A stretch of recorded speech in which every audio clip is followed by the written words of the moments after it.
kejayaan hanya dalam agama. Sejauh mana taat perintah Allah, ikut sunnah Nabi, sejauh itulah kita berjaya. Ajak pergi masjid, kita kata insya-Allah, tak apa, pergi dulu, nanti aku sampai.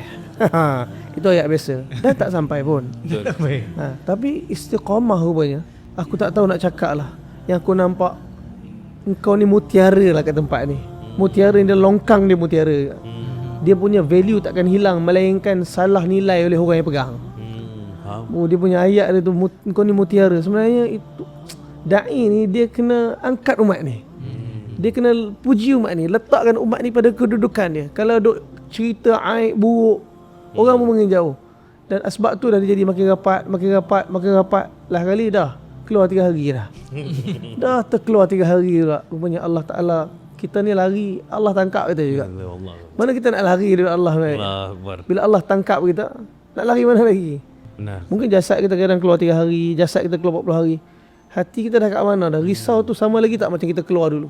3 hari dulu kan kesan macam 4 bulan. Masya-Allah, betul. Balik tu solat dia manis, zikir dia manis, ibadat dia manis. Kan hari ni tiba-tiba 40 hari, 4 bulan pun tak rasa macam 3 hari dulu. Betul.